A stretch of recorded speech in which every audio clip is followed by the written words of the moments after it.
दामोदर लीला जी Chicago से। राजा राधा वल्लभ श्री हरिवंश महाराज जी। महाराज जी, सेवा, स्वाध्याय और साधना में किसको ज्यादा महत्व दें जिससे जीवन में संतुलन आए?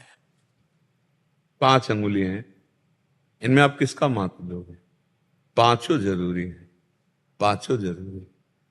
केवल सेवा स्वाध्याय साधना नहीं, सेवा, सुमिरन, स्वाध्याय, सत्संग, समाधि, साधना का पूर्ण जो सांगोपांग साधना है, उसको जब हम बोले, आपने 3 बोला, 2 और प्लस करो उसमें, सेवा, सुमिरन, स्वाध्याय, सत्संग, समाधि। समाधि में एकांते सुखमाश्रिताम, एकांत में सुखासन में बैठकर अपने प्रभु में तन्मय होना। 5 के बिना इनमें कौन छोटा बड़ा दिखाई दे रहा है, लेकिन हर अंग का अपना। अगर एक अंगुली कटी हो तो आपका कमजोर हो जाएगा। ऐसे ही हमारे 5 साधन हैं भगवत प्राप्ति के, 5 सोपान हैं।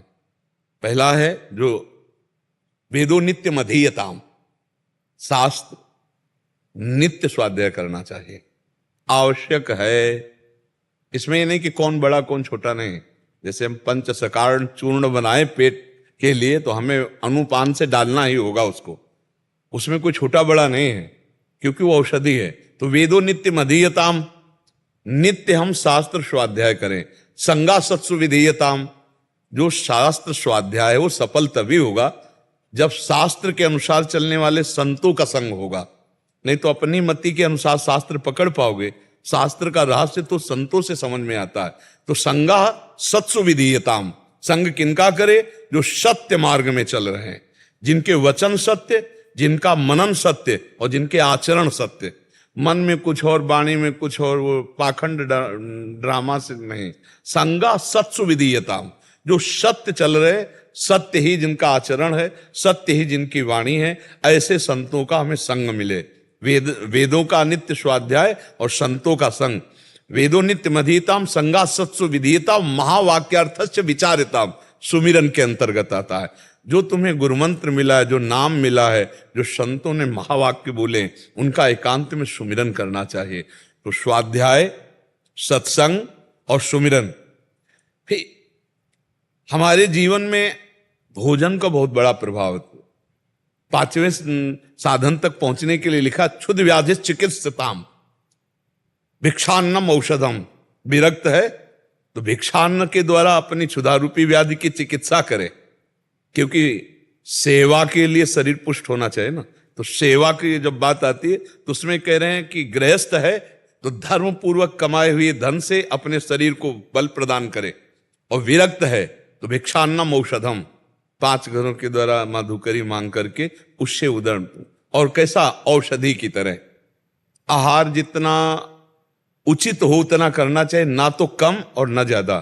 कम करने पर उसका चिंतन होगा और ज्यादा करने पर भजन नहीं बनेगा। तो लिखा भिक्षा औषधम, औषधि की तरह, मित भोगी, थोड़ा आहार करने और अधिक सेवा, संत सेवा, गुरु सेवा, भगवत सेवा, समाज सेवा, अधिक समय सेवा में दे। क्योंकि हमारा शरीर है ना, शरीर से अपराध बने हैं, तो जब सेवा में रहेगा तो शरीर पवित्र हो जाएगा। तो स्वाध्याय, सत्संग, सुमिरन, सेवा। अब आती समाधि।